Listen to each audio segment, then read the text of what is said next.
This is the Healthcare Education Transformation Podcast, a podcast brought to you by two physical therapists devoted to helping physical therapists and other healthcare providers become better educators to patients, students, the community, and each other by interviewing prominent and passionate people within the realms of healthcare and education. The Healthcare Education Transformation Podcast is intended literally for educational and entertainment purposes only. No clinical decision making should be based on only one source, and therefore this podcast should not be used as personal medical advice. While care has been taken to ensure accuracy, occasionally mistakes and factual errors can be present, as we are only human. This is our journey on the road to becoming better educators, so get ready with your pen and paper as class is about to begin. Welcome to another episode of the Healthcare Education Transformation Podcast. I'm F. Scott Field, and as always, I'm joined by my co-host, Brandon Pone. We have a great guest for you tonight. Dr. Ben Fung is in the house. As an independent media producer and startup entrepreneur, Ben is a healthcare clinician turned social media connector with experience in optimizing growth for companies and investors in various industries, including healthcare, geotechnology, human resources, and marketing.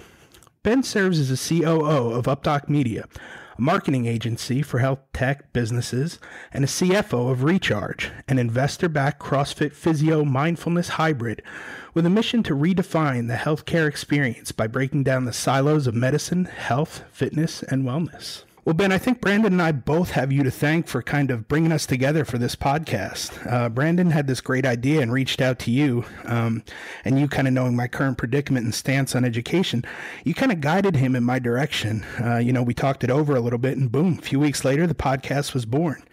So thank you for bringing us together. And now, Ben, if you don't mind, could you tell us a little bit about your academic background? Because I kind of feel like my story is similar to yours, where I was, mainly a B student, kind of had a low GPA. I was an English major, which was a weird fit.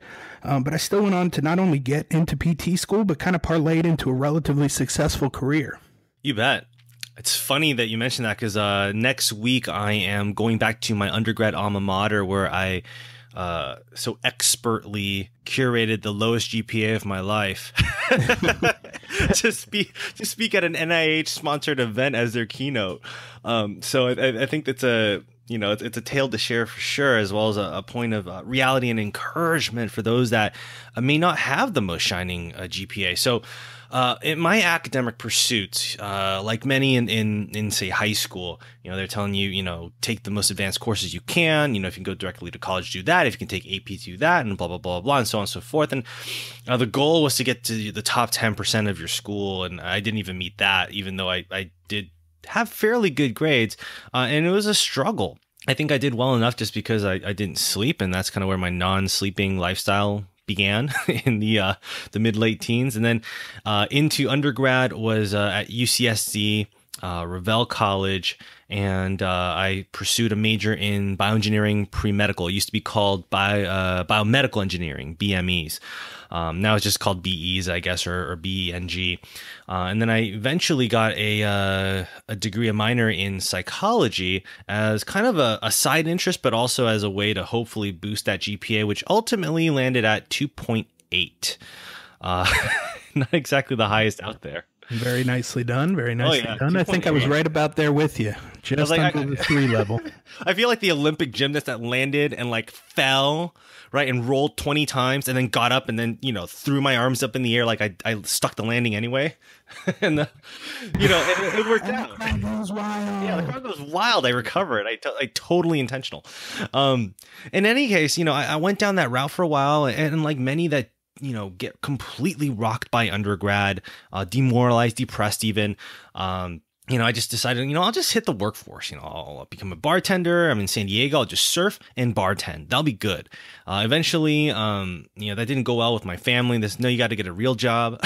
So they had me volunteer at a health facility that had a physical therapy department. They're like, oh, you're into sports, right? I was like, I guess, like martial arts, but not sports. I'm like, well, people get hurt in martial arts, don't they? I'm like, yeah, sure. Don't you want to know how they get better? I'm like, sure, why not? If you're going to make me, twist my arm, let's do it.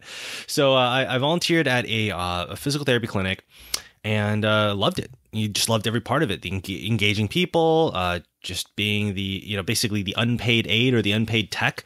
And I thought, hey, I could do this. And eventually one of the managers said, hey, you should apply for a job. We happen to have an opening, wink, wink. And so I did, which took away my bartending hours. And so then I was a PT tech and surfed for quite some time.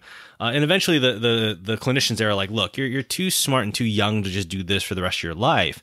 And so they encouraged me to go and become a full-fledged PT. And so I had to go to junior college, grab some of the prereqs that the UCs didn't have at the time, and eventually applied, got like a mediocre GRE, and then got in.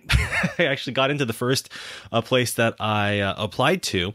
And I think it really it had nothing to do with any of my marks. It had everything to do with the fact that I was probably the most awkward interviewee amongst the entire cohort.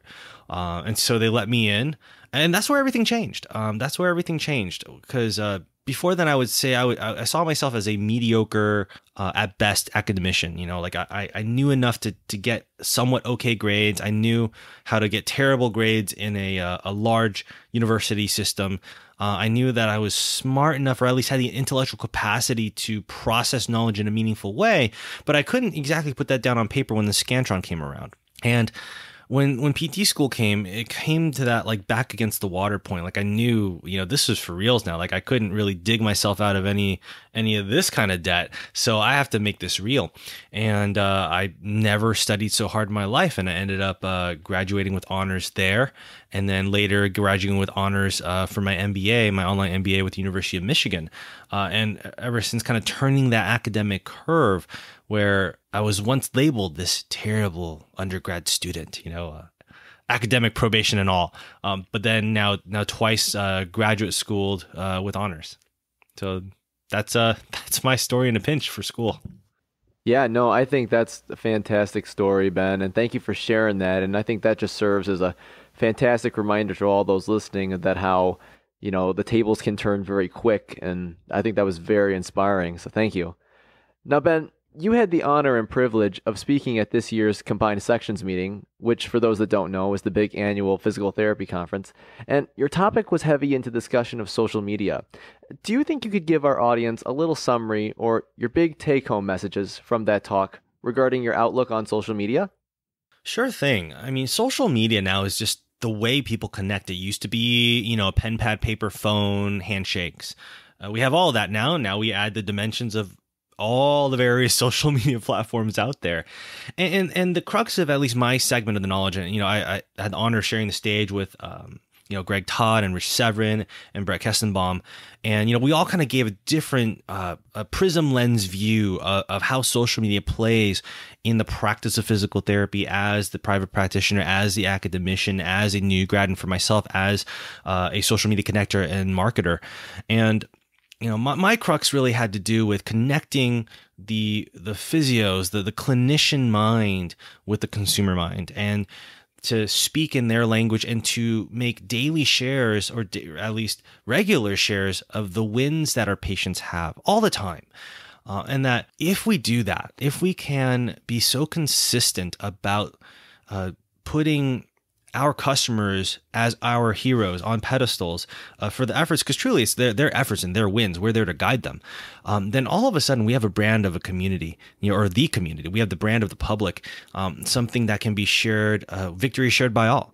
And that was really the umph of what I was trying to get at for many of the clinicians that were there, and the students and the professors.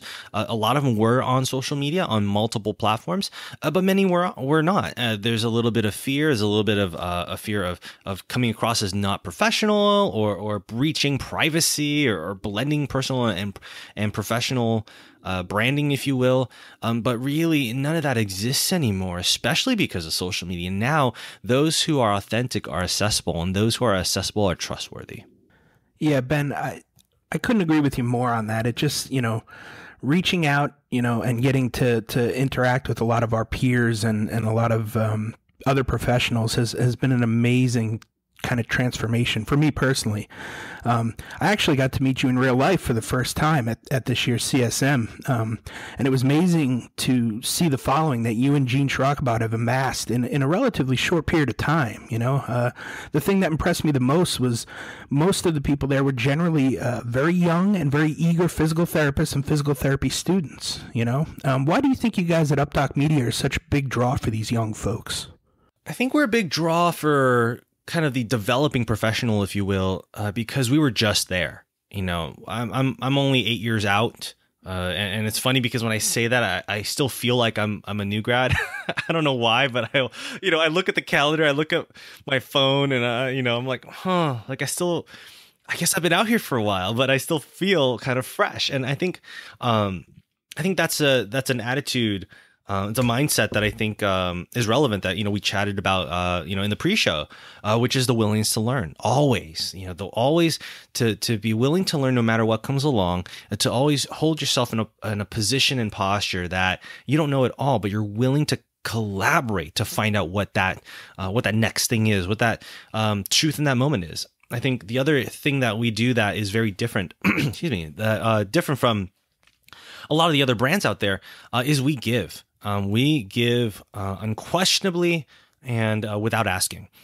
We started the Updoc Media footprint by blending the Therapy Insiders podcast as well as my personal blog and the co-founders, kind of mutual personal brands all into one thing that was then called Updoc Media. And for myself, the first thing that we put out there, since I was known as a blogger at the time, was I think it was called the PT Job Market Outlook 2.0. And I had the 1.0 on my website and personal blog, but it wasn't really fleshed out. And the 2.0, I fleshed it out a lot, and it was really the precursor to what is now known as the PT Job Market Pulse, which is a live trended open source data set that anybody can look at. And it trends by PT setting, location, even as precise as zip code, by experience levels, by full-time equivalents. That's normalized for full-time equivalents. I mean, it kind of gets a little crazy. There's been some fun requests because we resent it out lately. But all to say, we don't charge for any of that. And that's stuff that, that's stuff that employers can barely get their hands on, that the U.S. government can't get their hands on until a year or two later because they don't have the resources to process the data so quickly. And we don't charge for it at all. And everything that we do first and foremost out of goodwill to elevate our profession from within, and then to make business gains on a mutually beneficial level with the people that come in as our clients and our customers. Yeah, no, for sure, Ben. And, and I can totally attest to that, with all the content that you guys are giving out. And I think, at least from my perspective, what kind of really draws me to your guys' company is I first kind of found out about you guys when I was kind of in my later part of school. And, just seeing the content that you guys put out there that was free, and the fact that it was kind of so different in terms of I've never heard this stuff yet before, like from any clinical, like from when I was in clinicals or even when I was in school. And I was like, holy cow, this stuff is what I feel like I should be learning too. So, I gotta admit, that's one of the big reasons that at least that drew me to you guys. I think that's absolutely huge. And I think kind of skipped my mind because content and topic transparency is something that's just part of the culture of what we created at Updoc. And a lot of the taboo subjects are stuff that we're trying to unveil because we feel that, we also know, just based off some of the business, HR, and general like economic studies out there, the more that there's shared information, the better entities can work together for better gain. It has a lot to do with just economic dynamics out there. And like you said, like never heard talk about stuff before, like how do you negotiate salary, or what reimbursement rates are actually like, or why PTs are paid a certain way, or just general career path stuff really isn't covered in school, because school is primarily covering the competencies and didactics required to become an efficient clinician and to pass the boards. But there's all sorts of other things that were previously taboo that just intrinsically believe never should have been taboo, and can only stifle us further if we don't unveil these things and talk about them openly. Yeah, for sure. And social media definitely seems to be one of the best and most popular ways right now to do that. And Ben, with that being said, do you think that you could tell our audience about the main social media platforms, like including Facebook, Instagram, Twitter, Snapchat, LinkedIn? And do you think you could kind of go through some of the pros and cons of each platform in regards to marketing? You bet. While I take a Instagram story, snap right now and add it. Oh, man. That's how dynamic social media can be. Podcasting. Exactly. Right now, it's on there next to my being sick like a dog, but then now us recording a podcast together. So I would say, you can start the social media journey if you really want to go retro back to stuff like LiveJournal and MySpace. And it was just a way for people.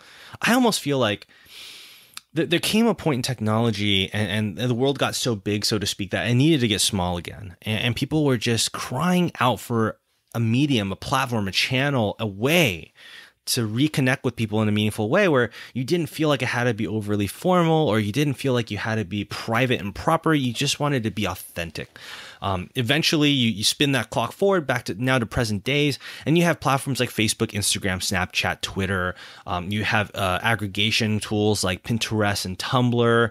You have blogs, you have YouTube. I mean, the thing just goes on, and I expect it to. And these are just stuff that's popular in North America, not to mention stuff like WeChat and Weibo out in in Asia. So in a quick breakdown, I would say that you can start with Facebook simply because of the usership. There are so many users on Facebook that whether you are trying to build a personal brand or if you're a business owner and you're trying to build a business brand, you can't go wrong with investigating Facebook and how you can build your digital footprint out on Facebook. Facebook is probably the most sophisticated of all the social media platforms simply because it's been around so long and they've intentionally made it that way. They've made it its own ads platform, its own user-generated data marketing tool, its own search engine. It's become everything. It has the ability to share photos and videos, as well as internal blog posts that many people use because it just gets a little bit cluttered, but it's become a thing. And Facebook essentially is perhaps the most comprehensive way to peer through somebody's shop. It's as if it's the multiple windows in a strip mall that peers into a shop that allows you to see certain aspects of it from the front to the back, to say if it was a bakery to maybe like the side cook's room where they're preparing the dough. It gives you kind of this glimpse into everything as well as a tangible way for you to walk through the front door. Facebook is wonderful for millennials, for Generation X, and especially for the baby boomer generation because that's the way they like to connect with the rest of their family, especially the grandchildren. If you move into the ecosystem further down, you get to Instagram, which was bought by Facebook, and it started out as a picture sharing platform, and it becomes more linear. Now it's non-chronological, asynchronous, non-linear, but it's still linear in a way in that users share pictures or videos or groups of pictures and videos, and people can like them and comment them, and through third-party apps they can also share, screen cap, and do other things with it. But each conversation remains as part of a single content piece. Whereas if you go back to Facebook, you have posts that also have content threads, but you can also share somebody else's post and have an entire conversation aside from that, which makes Facebook a little bit more interconnective in that fashion, unlike what Instagram is, which is post by post type threads and discussions. Instagram has recently put together their stories feature, as has Facebook, which is a 24-hour ephemeral video and photographic feed, and it's a lot of fun to just kind of get a little bit of that FOMO marketing in there. And in that same linear thread is Twitter, which is a little bit more B2C these days, or sorry, C2B, for customers to connect with brands and businesses. Typically, it's more of a customer service oriented thing now, but it's also very much community to community, as well as professional to professional. A lot of professionals prefer to engage on Twitter than on LinkedIn. LinkedIn is another social media platform, which is known as the professionals' social media. And it's a little bit more like an online living resume, but it's also a very good way to get a warmer cold email through or a cold direct message through for those that do a lot of B2B or B2E. And then you have Snapchat, which is really millennial and under. Most of the users are, like 21 and under. But I use it. I love it. It's very, it's very, very much ephemeral. There's, everything that you put on Snapchat stories survives only 24 hours unless you save it for repurposing. And it's a way for people to connect with only the people that they want to connect with, which is why it makes the engagement level on Snapchat so record breaking and epic compared to a lot of the other platforms where the engagement from a marketer standpoint really is, it has to be built, whereas Snapchat is almost intrinsic, just the way that you have to use it on the phone. I guess the 20,000 foot view really is, each of these social medias have their own technological and like kind of user quirks, and you can really see it as driving a certain make and model of a car.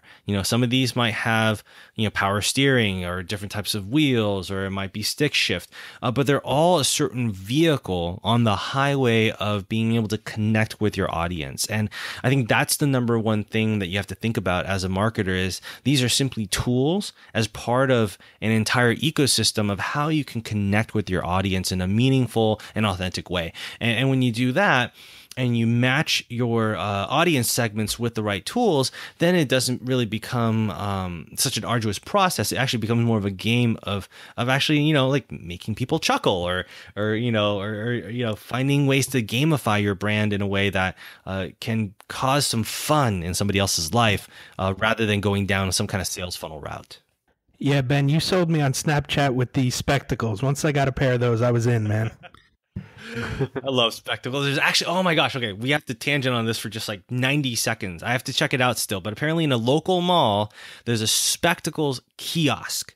And it looks like a minion because of the way they put it together. I haven't seen it yet. My wife told me about it. It looks like a minion, but it's like an eyeball in the middle, and it's actually the round fish eye lens of the spectacles capture. And you don't know what it is, but it stops the show. Like everybody that walks by it, they just have to look at it until they can figure out what it is. And then in front is going to be a representative with like a nice looking platter with the 3 different types of spectacles that you can buy. And all the meanwhile, this minion looking thing with an eyeball is showing you all these cool things that you can do with Snapchat spectacles. That is pretty cool. Well done, awesome. Snapchat. Well done. For sure. And coming out with some creative stuff. Ben, how do you feel that overall social media is impacting today's physical therapy students? And what do you foresee for future generations of therapists with regards to social media? I think what we've really seen, especially since I would say the early-ish 20 teens, is that the world has truly gotten smaller. Like I said, I think that as a culture, as people, we felt the need to connect again and to connect with people that were like-minded, that had similar passions, but were different enough and would challenge us and keep us accountable to growth. I think we saw that very strongly, especially in 2013. It's kind of like that year I feel like it all kind of blew up in a great way. And what that has done is made our collegial world a lot smaller. It's no longer this regional by regional networking. You're just reaching across, the map and going, hey, I want to connect with somebody across, Updoc is a great example. Like Gene Shirakabrad and myself, we did not physically meet in person until we had been in business for something like 8 months. We didn't physically shake hands and hug until 8 months of having already done business, simply because of social media. And you can actually gauge somebody's authenticity and trustworthiness and viability as a business partner just through that. And what we're seeing and what I foresee for physical therapy students and practitioners moving forward is that we're going to see a lot more collaboration across programs, across clinics, entities, because social media is going to make it so that the barriers are a lot more shallow than they used to be. I see social media as a bridge. It's a bridge that's flexible, that can go, across cliffs and over mountaintops, like in ways that, may defy your typical physics metaphor, but in such a wonderful way, because it makes it so that conversations can start much easier.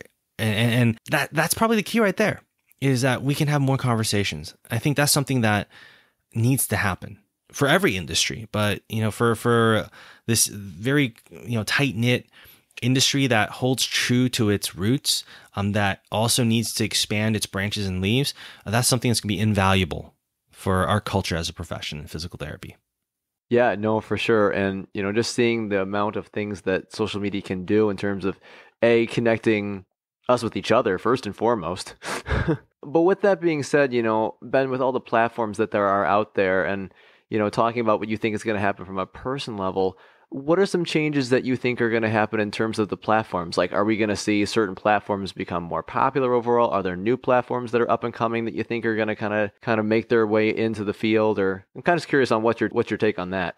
I think we're at a point where we're getting a little bit of media ubiquity. I think I spoke on this with the PT Tech Talk podcast, where we're at a point in digital media where everybody has everything. I'm thinking way back to kind of when the first AOL discs came out and everybody just used them as as ornaments or something. And at that time, everybody had everything except for AOL because nobody trusted. It was online. Who knew what was going on? Net Zero was there. So, respectable brands and respectable people communicated through the ways we always knew, and which at the time was traditional mediums like print, like snail mail, billboards, radio, TV, and that was basically it. Magazines maybe. But now we are in a world where social media is the contemporary version of print ads. And so I feel that we're at a point where we're seeing this media ubiquity, which means it's time to up our production value, and B, keep our eyes out for consolidation.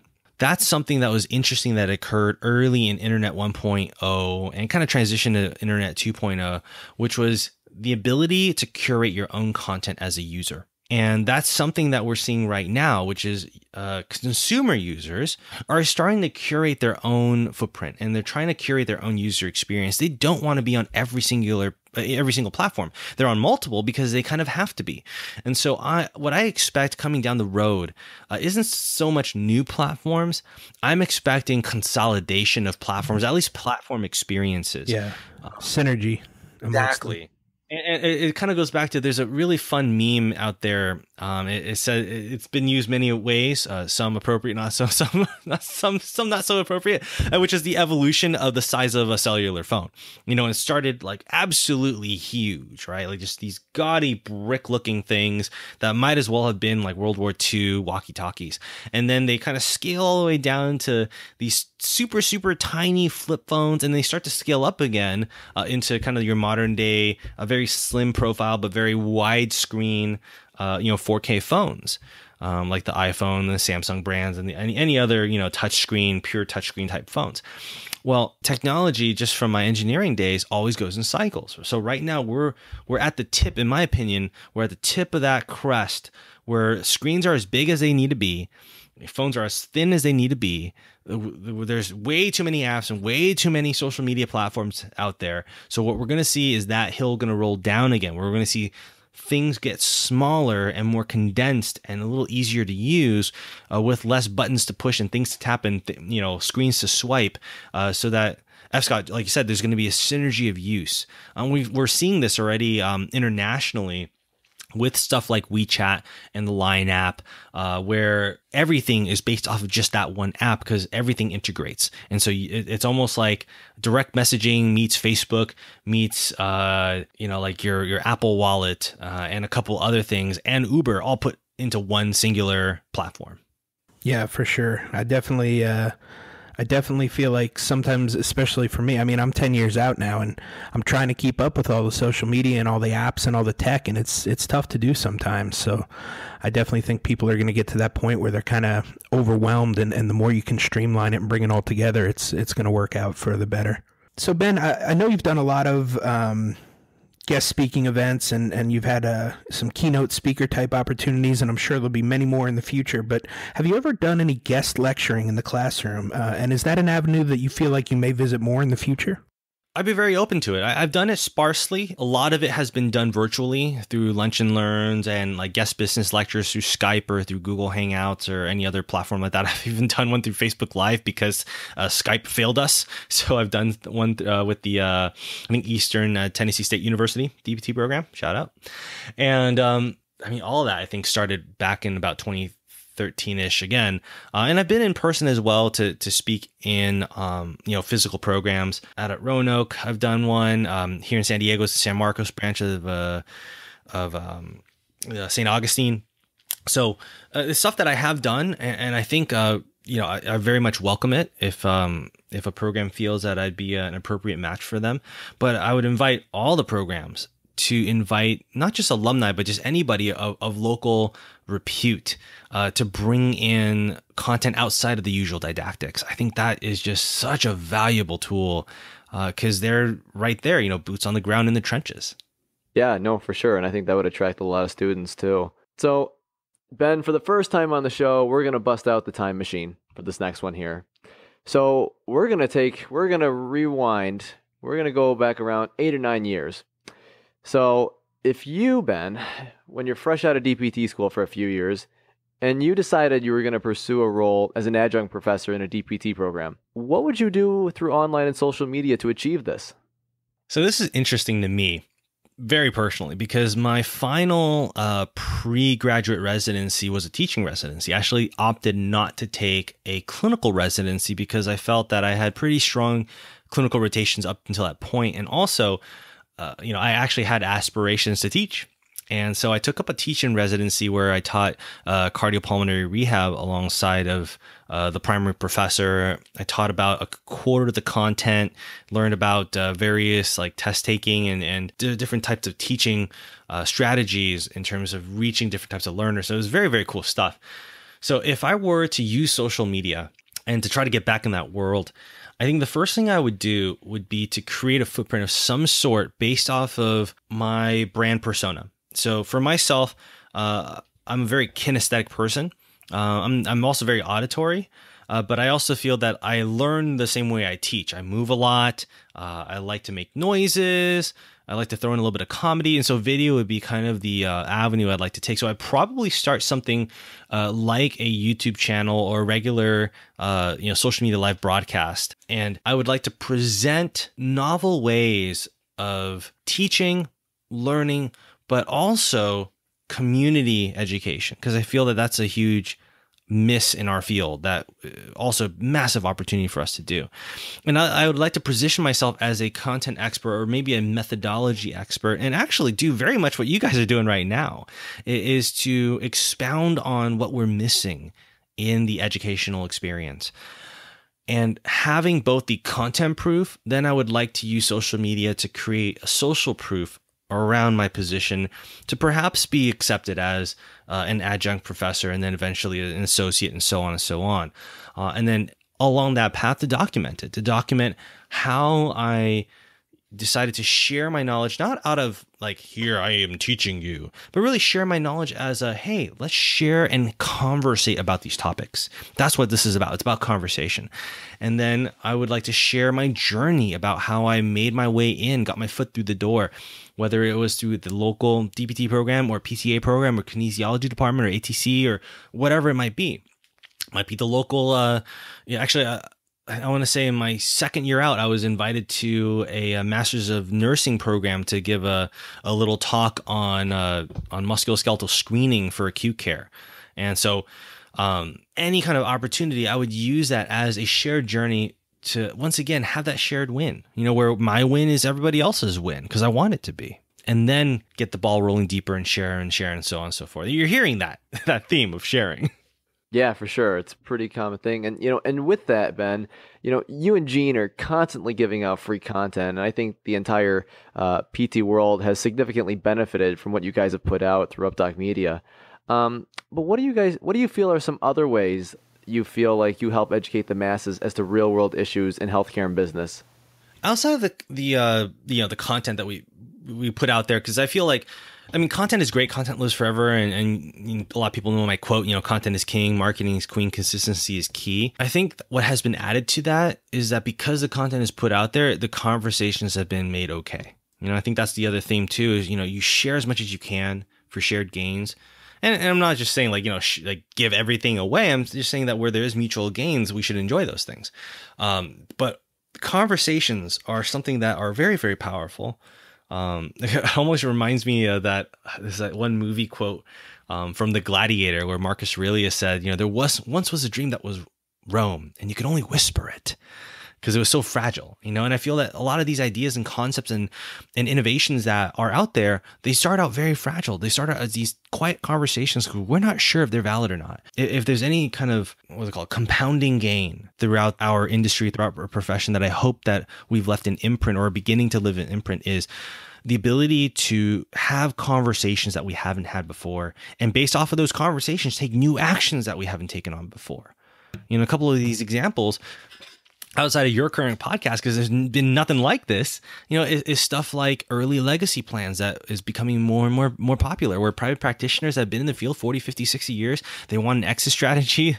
It's been their entire life, but it's also their baby, and they want to hand it off to somebody who's worthy, but also have a financial return on it because they have worked that hard, but also set up a young developing professional for success, and these legacy things, plans are becoming that much more popular based on the conversations I've had, with new grads going into private practice right out of school, because that's a lot of what other doctoring professionals do. A lot of these things that were, previously thought of just as insane, just impossible, there's no way, are now being made possible. And I think that's wonderful, because we are a profession that basically tells the impossible to get real. That's what we do. We tell the impossible to get real. We tell, somebody who's had back pain for 40 years, you're going to get better. And many of them do. We tell the spinal cord injury patient that, hey, if it's at all possible and, stars line up and we do our best, you just might walk again. We tell the grandparent who has this crazy stroke that looks awful on the MRI that, hey, look, we're going to be here every step of the way. Every step you take, we're going to take with you, and you're going to get stronger. And we'll see where that goes. And eventually they walk again and they get to walk home. We tell impossibility to get real, and we make them realities. And I think that is, I hope that is what we can leave as an imprint together, is to make what we've once thought impossible new realities through conversation and innovation. Wow. Really powerful stuff, Ben. I appreciate your insight on that. I think we might need to make a t-shirt out of that one. Yep, you're here. So Ben, you're not practicing as much in the clinic anymore, right? So can you tell us a little bit about your daily routine? What does a day in the life of Ben Fung look like? Day of life Ben Fung is crazy. I think it's best narrated from nighttime. I'm kind of a night owl just by who I am. And so typically my night starts somewhere around 10:30, and that's where I start to get a lot of good work done, or I choose to rest. It just kind of starts right there. If I've worked really hard the day before, or I worked out really hard during that day, then I will take that time for myself and spend some time with my wife, and we just hang out and binge watch something Star Warsy for 90 minutes. Yes. But other than that, otherwise I do a lot of my best content work at night, just because the house is quiet and nothing's going on, and I just get this weird clarity late at night. And so I'll work as long as I can or as I need to. And that may or may not take me till 1, 2 a.m., sometimes 3, just kind of depends on how much kind of I have, or how much epiphany I've received repeatedly, or how tired I am, because that might end at 12 and we'll see. But typically about till 12 or 1 is usually what happens. And then sleep comes, and then if I have East Coast calls or any kind of like time sensitive deliverables that are East Coast oriented, then I'll be up pretty early. 5 or 6 is early here in San Diego. 6 or 7 still early here in San Diego. But I like to get up in what many consider the mid mornings, which is kind of the 8-9 zone. And then I'll just make sure that the team is organized at UpDoc, as well as any other things that I need for like a customer clientele facing stuff. And then for the rest of the day, it's very much fluid and intermittent. I might go to the gym where I've been picking up Muay Thai, or I might hang out with family a little bit while I get work done, which is the nice thing about having a digital business is I can get work done anywhere. I've taken many consultation calls out of Disneyland, which I'm very proud and happy to say that I am. It's hilarious. You're like, are you at a fair? I was like, no, that's Disneyland. Must be rough, Ben. Must be it's rough. Terrible. But it's not easy all the way through. I mean, it definitely wasn't easy starting out this business. There's that whole hockey stick thing. You lose a lot of money before you make money. I had to take out my retirement fund, pay the taxes on that and whatnot, just to to seed some of the household finances to getting this stuff started. So that's kind of like a rough painting.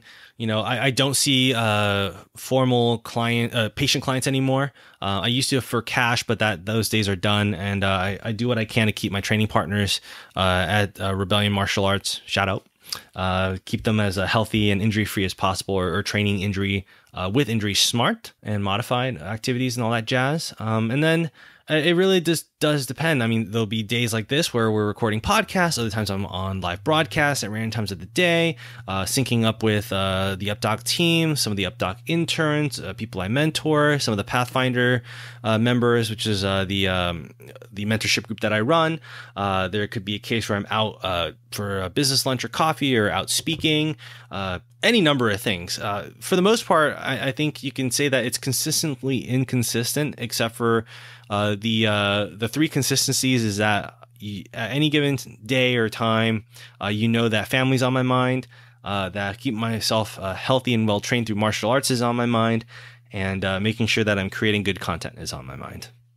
Ben, do you think you could tell us a little bit about the difference in how a DPT program is structured in general and an MBA program is structured, and some of the similarities and some of the differences regarding those two? That is a great topic.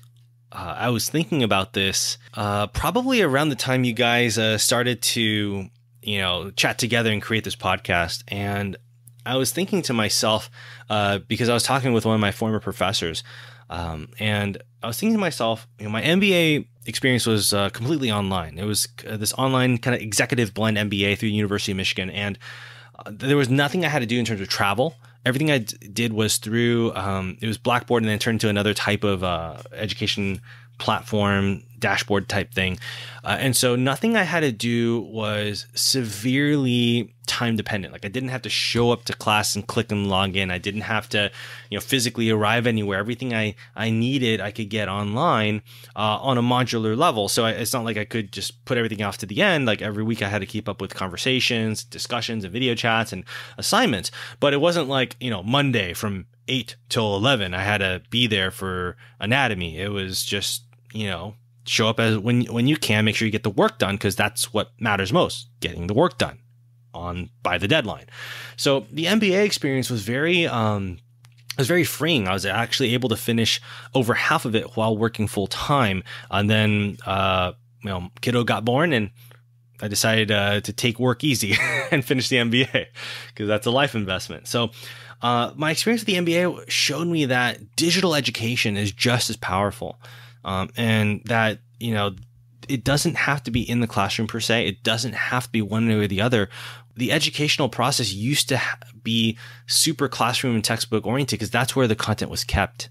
But now the content could be kept anywhere, because we, have online and digital and virtual solutions. Compare that to the DPT experience. I went to Azusa Pacific University, loved it. Great team of professors there, very nurturing environment as a whole. And it was the usual, kind of sounds like my work life right now. I didn't really sleep. I started studying late at night, walking empty school halls or whatnot. And we're staying way too, out too late at diners and coffee shops to study. Went home, crashed, woke up about 7-ish, got to school 8, 8 to 12 is something. And then you have a lunch break, 11 to 5 is something. You have a dinner break. And then if you have evening lab, you had evening lab. If not, then you ate and you studied.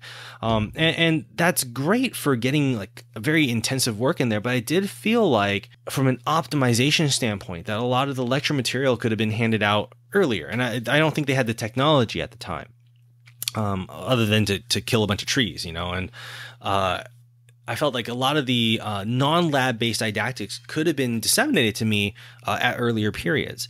And I do understand that they're currently doing that now. They've actually been doing it for a number of years, which is awesome to hear, because they're trying to keep up with that innovation curve on education.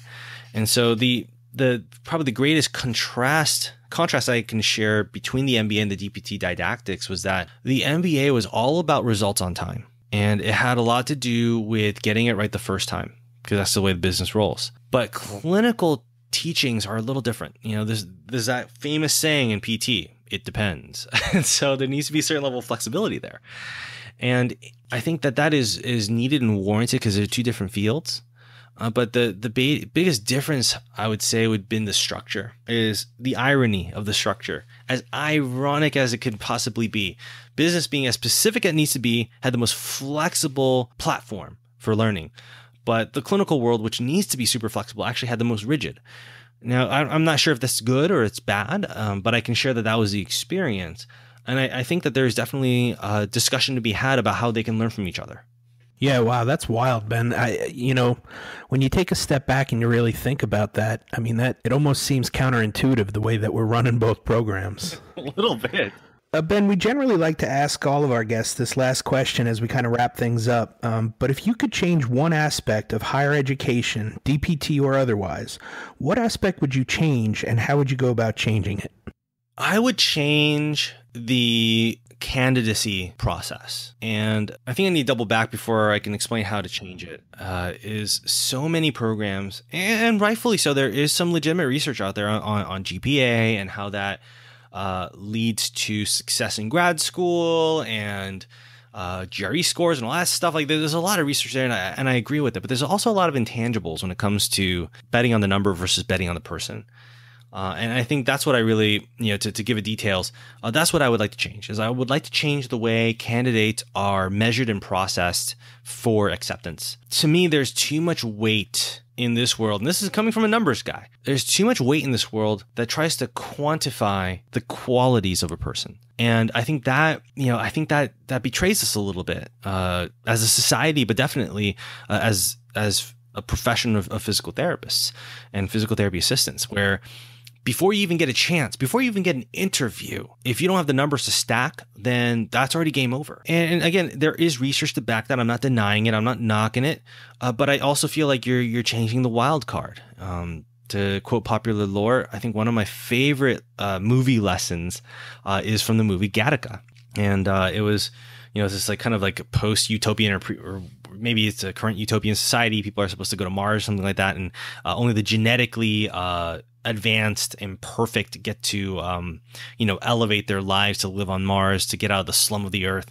But the person that gets to go up actually turned out to be the most genetically imperfect, who had, born with, heart problems and is left-handed and all these different things. And, and that's a personal hit on my note, which I can only extend, eternal gratitude towards my professors, is accepting this guy, this San Diego surfer and continues to be immature and just doesn't take life that seriously, with a 2.8 GPA and a basically average GRE score. But they took the time to get to know me.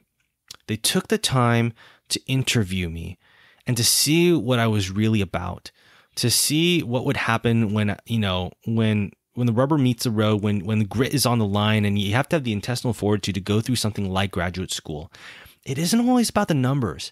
And it's funny because they said that too during orientation.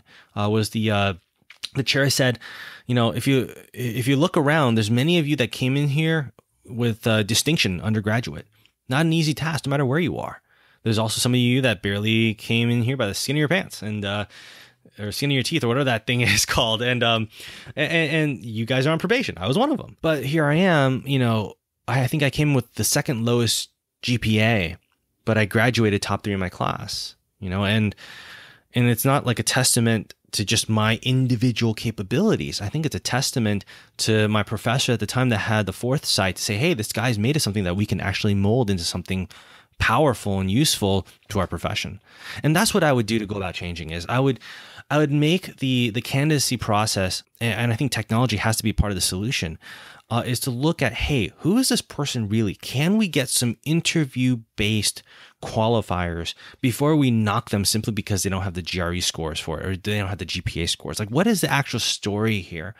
And there are softwares out there that are trying to crack this code in the HR and employment world. But that's what I would love to see is to see the world of academics serve as the first bridge between, pre-grad real life and then post-grad real life, so that not everything is based on only the numbers that may not tell the whole story.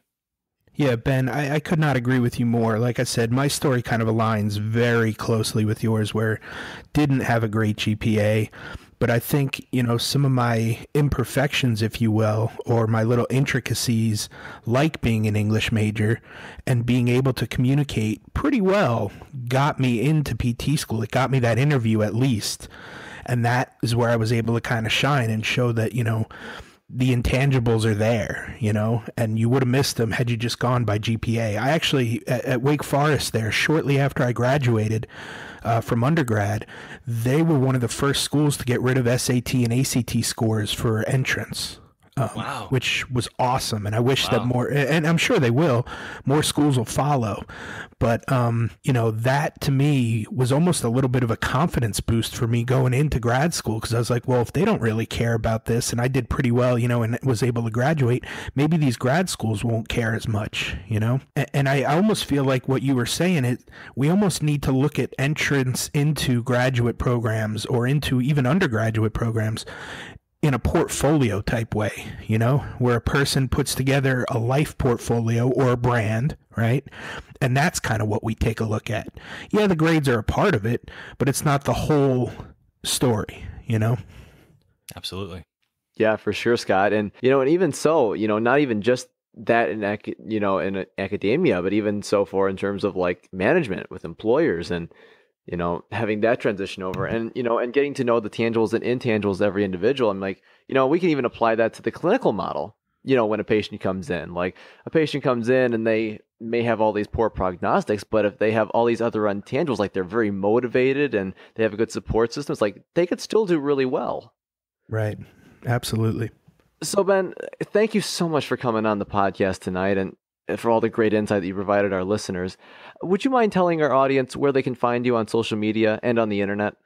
So website-wise, you guys can go straight to updocmedia.com. That's UPDOC media.com, and all of my social media handles, my Facebook page, Twitter, Instagram, and Snapchat are Dr. Ben Fung. That's DrBenFung. And for those of you that just like to text or email is ben@updocmedia.com, and you can always feel very welcome to text me because calling is tricky because of you heard how fluid my days are. It's not easy to pick up the phone all the time. You can text me at 470-BEN-FUNG. Awesome, Nice. Ben. Well, thanks again so much for your time. It was great talking with you tonight. Always a pleasure, fellas. And thank you guys for doing it. Thank you guys for creating some of the first waves of disruption, which can only serve as innovation going forward in education. Because, we all know it needs to be improved. Like if education is taught as anything, education always needs to be improved. And I think you guys are serving as a very significant part of it. It's just what piece that is, only the future can tell. Right. And, and thanks to you, Ben, for being the connector for that to allow that to happen. And there it is. Thank you for attending class today, and we hope that you learned something and gained value from the content. If you'd like to schedule office hours with us, feel free to add us on Twitter at HET Podcast, on Instagram, HET Podcast, on Facebook, the Healthcare Education Transformation Podcast, and the homepage, healthcareeducationtransformationpodcast.com. And for those of you following along in the syllabus, extra credit can be obtained by liking us, sharing us, and leaving a review. Let's continue our journey up Mount Educational Success as lifelong learners.